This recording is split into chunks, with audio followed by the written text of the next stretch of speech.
A man came into our place on Tuesday morning with a warning light on his dashboard and a quote in his hand for £600.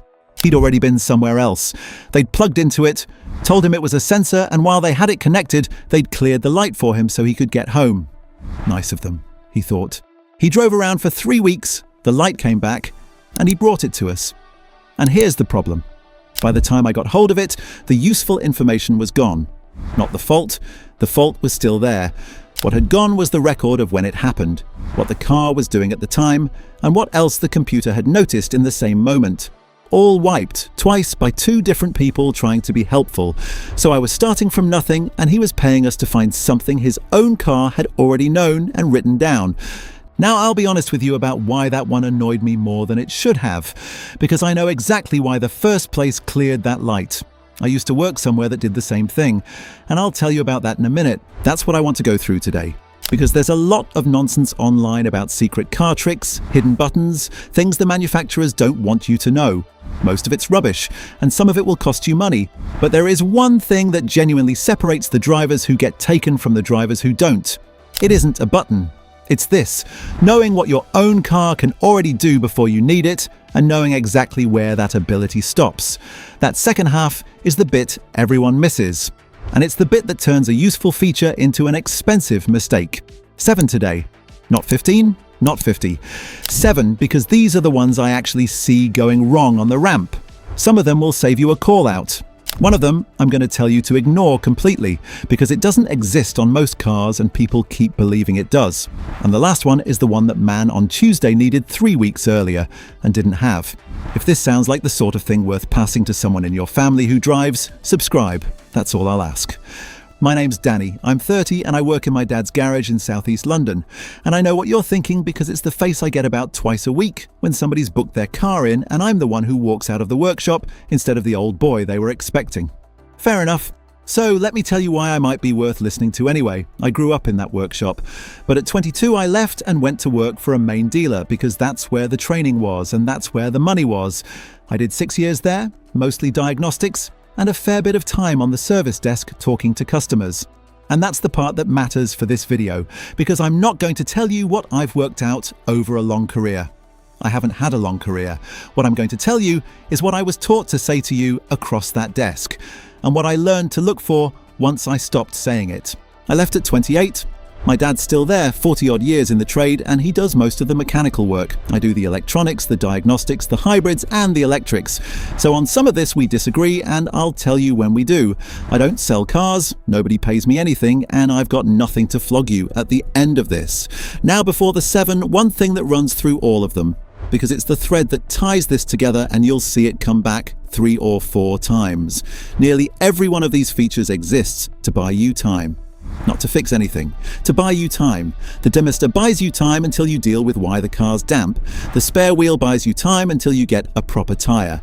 The code reader buys you time until somebody diagnoses it properly. Time is genuinely worth something. Time gets you off a hard shoulder, gets you to work, gets you home. But the moment you start treating the time buying feature as the repair, you've stopped saving money and started deferring a bigger bill. That's the whole thing. A feature is only a saving while you know its limit. Cross that line and the same feature that helped you is now hiding the thing that was trying to warn you. Keep that in your head. It's going to explain every single one of these. Number 7, the dead key. This is the one that turns a 5-minute errand into a whole afternoon, and it doesn't need to. You press the button on the fob. Nothing. You get closer, press it again, nothing. And at that point, most people stand there in a car park working out how much a locksmith is going to cost them. 2 separate problems here, and people get them muddled. Getting in is one thing. Getting it started is another thing entirely. Getting in is usually simple. Nearly every fob has got a proper metal keyblade folded up inside it. There's normally a small slider or a catch on the side and the blade comes out. On a lot of cars, the driver's door lock is there but hidden under a little plastic cap on the handle, and you pop that off with the blade itself. People have driven the same car for 8 years and never known that cap was there. Starting it is where it gets specific. Most keyless cars have got a backup way of reading the key when the battery in the fob is flat. The chip inside doesn't need the battery. It only needs to be close enough for the car to read it passively. But close enough to what? That's the bit. On some cars you hold the fob directly against the start button, on some there's a marked slot. On some, it goes in a particular spot in the center console. On some, it's near the steering column. There is no universal answer, and this is exactly where I see people come unstuck. Somebody watches a video for a completely different make, holds their fob against something that isn't the reader, decides the car's broken, and calls out recovery. So the trick isn't knowing where mine is. The trick is going out to your car this week, opening the handbook, finding the page, and knowing where yours is before the battery goes.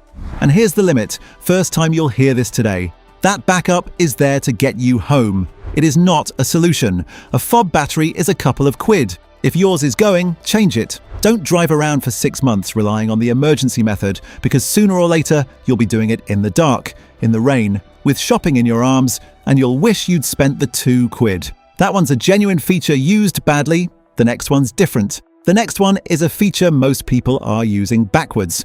Number 6, the recirculation button. You know the one. Little car symbol with an arrow curling round inside it. Most people press it once at some point and then never think about it again. Here's what it actually does. It shuts the outside off and keeps circulating the air that's already in the car. In summer, that's genuinely useful. Once the air inside is cooler than the air outside, your air conditioning has got less work to do, so the car cools quicker and stays cooler.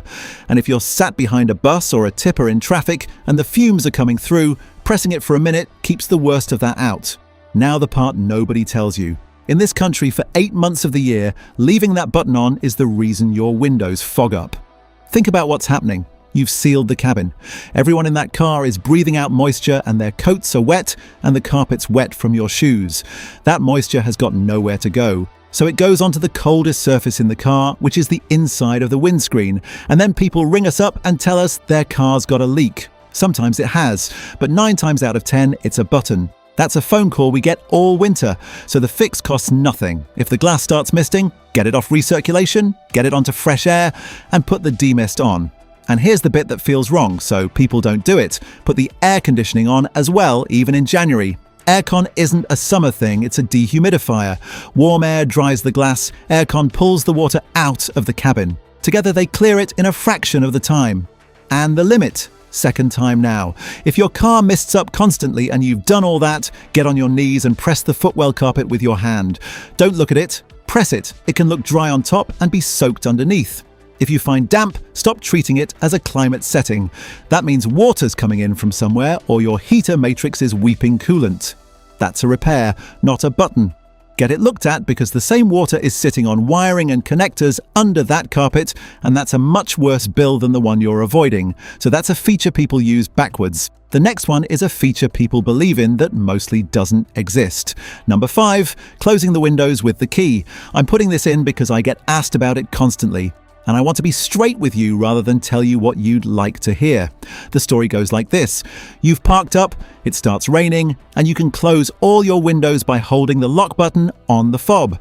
Sometimes people go further and tell you the car does it by itself when it senses rain.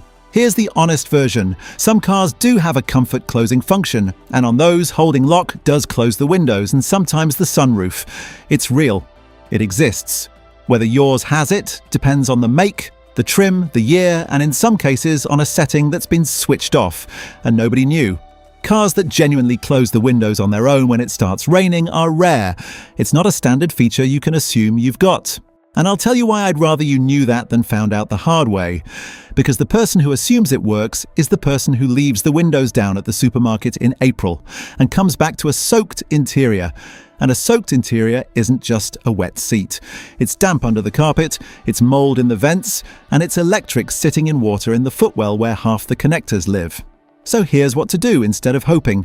Go out to your car, stand next to it, make sure there's nothing anywhere near the windows and nobody in the car, and hold the lock button for a good few seconds. Either they move or they don't. Now you know. And if they don't, please don't go looking for some app or a module off the internet to code it in. This is my end of the trade, so I've cleaned up after a few of these. Those window motors have anti-pinch protection built in for a reason, and it's a reason involving children's fingers. Leave it alone. That's one you can cross off. 2 of these you might have. This one most of you haven't, and now you're not relying on it. Quick thing before the top 3 and it costs you nothing. If this has been useful, tap like. It puts it in front of somebody else's mum or dad who's about to spend money they don't need to. Cheers! Number 4. Under the boot floor. Open your boot. Lift the carpet up. What's under there decides whether a flat tire ruins your evening or just delays it by half an hour. And I want to be careful here because this isn't a trick. This is a check, and it's the one I'd most like you to actually do. You might find a full-size spare. You might find a skinny space saver. You might find a can of sealant and a compressor. Or you might find an empty well with nothing in it at all. That last one is more common than you'd think, and here's how it happens. Car goes in for something, wheel comes out, doesn't go back. Or somebody had a puncture 4 years ago, used the spare, put the flat one in the boot, got it fixed, and the flat one's still in there. Or the car simply never came with one and the owners assumed for 6 years that it did. So look, if you've got a spare, get a gauge on it. A spare that's been sat in a boot for 5 years is not at the right pressure, and a flat spare is not a spare. The correct pressure for it is usually on the label in the driver's door shut or in the handbook. While you're in there, find the jack, find the brace, and find the locking wheel nut key if your car's got locking nuts. That little key is the single most commonly missing item in any boot in this country. And without it, nobody is getting your wheel off. Not you, not me, not the recovery driver at 11 at night. It'll be in a bag under the floor or in the glove box, or it'll be nowhere, in which case sort it now, and not on a hard shoulder. If what you've got is sealant, check the date printed on it. It doesn't last forever. And the limit, 3rd time. Sealant buys you time, that's all. It'll get you off a fast road. It will not deal with a split sidewall. It will not deal with a big puncture, and it will not save a tyre you've already driven on flat. You still need a proper repair or a new tyre, and soon. Same with a space saver. There's a speed limit written on it, and it's there for a reason. That's your contingency plan, not extra storage. Now the next one isn't a contingency plan at all. It's the one that catches people out because it looks tidy and it isn't. Number 3, the mat under your right foot. This one's short and there's no nuance in it, and I'm not going to soften it. Picture braking hard because something stopped past a blind bend. Your foot goes down and the mat's crept forward and it's under the pedal. That's not a scruffy interior. That's you not being able to stop. Nearly every car has anchor points on the driver's floor. Little clips, hooks, or twist fixings.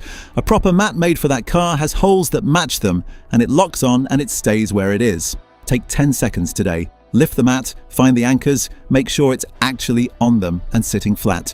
Do it especially after the car's been valeted, after it's been in a garage, and after anyone's had the mats out to hoover. And I'll be honest, I've done it myself. You pull the mats out to work, you put them back at the end, it looks fine, it isn't clipped. Nobody means any harm. Then it walks forward a few millimeters a week and nobody notices. 2 things I see and I'd ask you not to do. Don't stack a second mat on top of the original, because the top one slides even when the bottom one's held. And don't buy a universal mat because it was £6 unless you're going to check it properly. Universal means it fits nothing exactly. The check is simple: sit in the seat and put each pedal all the way to the floor, one at a time, and see whether the mat can reach any of them. If it can, take it out and drive without it until you've got the right one. No limit clause on this one. There's no upside to get wrong. It costs nothing, it takes 10 seconds, and it's the most important thing in this video that nobody will ever thank you for. Number 2, the thing behind your head. We call it a headrest, and that word has done a lot of damage because it makes it sound like a cushion. It isn't a cushion, it's a head restraint. Its job is to stop your head traveling backwards if somebody goes into the back of you. That's it. That's what it's for. And a rear end shunt is the one crash almost everybody has at some point, usually at low speed, usually in traffic, usually somebody's fault, and nobody's badly hurt. Whether it's a bad week or a bad year afterwards has quite a lot to do with where that restraint was sitting. 2 things to get right. Height first. The top of it should be roughly level with the top of your head, not down at your neck, which is where I see most of them when a car comes in, usually because it's been pushed right down so the driver could see out better, or because it's simply never been touched since the car was built. Then, distance. Get it as close to the back of your head as you comfortably can without pushing your head forward. Some only go up and down. Some tilt forward as well. Don't force one that doesn't. And do it in the right order. Sort the seat out first. Back upright enough that you're actually supported. Shoulders back against the seat, and if you put your wrists on top of the wheel, your arms should have a bend in them. Then set the restraint to your head in that position. I'll be honest with you, it'll feel odd for a week if you've spent 20 years reclined with it pushed back. It stops feeling odd. There's no clever limit to explain on this one either. Just a warning about the opposite thing. If you take a restraint out because it's in the way of a child's seat, or you're carrying something long, put it back. I've seen cars come in with them sitting in the boot for months. And now the last one. This is the one I opened with. The one that man on Tuesday needed 3 weeks earlier. And this is my end of the trade, so I'm going to spend a bit longer on it. Number 1, read the code. Don't erase it. The engine light comes on and most people do one of two things. They ignore it until the car starts running badly. Or they hand the keys over, agree to whatever's suggested, and never once ask what the car's computer actually recorded. There's a third option, and it's why I've put this at number 1. Almost every petrol car sold here since 2001 and every diesel since 2004 has to support standard emissions diagnostics. There's a socket, normally under the dash on the driver's side, and a basic reader or a decent Bluetooth adapter with a proper app will pull the stored fault codes out of it. 20-30 quid. Now my dad thinks these are a waste of time in the hands of a customer. And on a car from the 90s, he'd have a point, because back then a light coming on meant one of about 6 things, and you could work it out with your ears.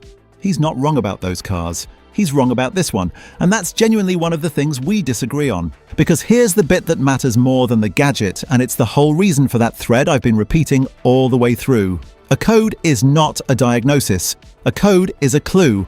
A code tells you which system the car is unhappy about. It does not tell you why. The same code can be a sensor, or the wiring to the sensor, or a connector full of water, or an air leak somewhere else entirely, or low battery voltage doing strange things, or something mechanical that's genuinely worn out. I've had cars on the ramp where the part named in the code was the only part on that car working properly. So don't go buying parts off the back of a code. That's how people end up spending 400 quid replacing 3 things and still having the light on. What it does do is put you on level terms when you walk into a garage. And now I'll tell you the thing I said I'd come back to. When I was on that service desk, the customer who arrived saying a light came on was, and I'm being straight with you, an easier customer. Not because anybody was lying, because with nothing to go on, the conversation starts from what we've got time to do and what we can offer, rather than from what the car actually recorded. The customer who arrived saying this code came up on the 14th, it came up when the engine was cold and damp, it went off for a fortnight, and it's back now. Got a completely different conversation. That customer had brought information into the room, and information changes who's leading. That's the whole value of a 30 quid reader. It isn't that you diagnose the car, it's that you stop being the person with nothing to say. And now the limit, because this is the most useful thing here and also the most dangerous. Do not clear codes to make the light go away before an MOT or before you sell it. 2 reasons. The practical one is that when you clear a car's memory, you also clear its readiness monitors. The car then has to complete its own self-checks over a certain amount of driving before those are set again, and a car that turns up at a test station with the light off but its self-checks incomplete is not a car that's passed anything. You've bought yourself a wasted appointment. The other reason is simpler. If the fault's real, it's still there, and if you've cleared it to sell the car, you've now got a problem that's rather more than mechanical. And there's a last thing on this, which I mean seriously. If that light is flashing, that's not the same as it being on. If it's flashing, or the car's misfiring, or the oil pressure light appears, or the brakes feel wrong, or the temperature gauge is climbing, none of this applies. Stop somewhere safe and get help. Reading a code is for the light that's on steady and the car that's driving normally. Right, let me tell you what I think this is really about, because it isn't 7 features. Nearly every big bill that comes out of our place is for something that was preventable. Not for something that broke suddenly out of nowhere. For something that had been telling somebody, quietly, for weeks or months, and the message got missed or got switched off. And the reason it gets missed is that modern cars have got very good at coping. They compensate, they carry on. They'll run a bit rough and still get you to work. They'll dry the screen enough to see out. They'll hold enough pressure to get you home, and every one of those is a good thing, right up until the driver thinks the coping is the same as the fixing. That's the whole trade, really, the gap between a car managing and a car being right. Everything I've told you today sits in that gap.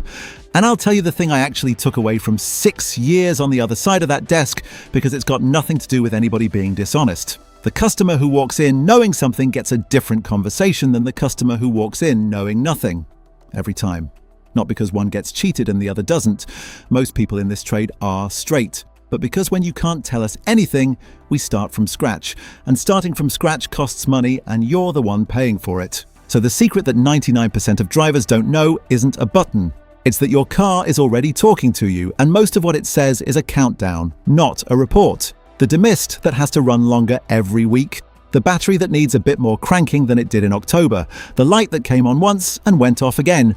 None of those are nothing. They're all early. Get to them early, and they're small. That's it. That's the whole thing. Quick run back. 7. The dead fob. Find your emergency start method before the battery goes, and change the battery anyway. 6. Recirculation. Fine in summer, it's why you're misting up in winter. Fresh air, demist, aircon on. 5. Closing the windows on the fob. Some cars, not most, and never assume. Go and test yours. 4. Under the boot floor. Look now, check the pressure, and find the locking wheel nut key. 3. The driver's mat. Clipped down, flat, and nothing stacked on top. 2. The head restraint. Top of your head, close as is comfortable. 1. Read the code, never clear it, and never buy a part because a code named it. Right, that's me. Tell me in the comments what your car's been trying to tell you and how long you left it, because those replies are worth more to the next person watching than anything I've said. And if there's something you'd like me to go through properly, put it down and I'll read it. Look after yourselves and go and check that mat.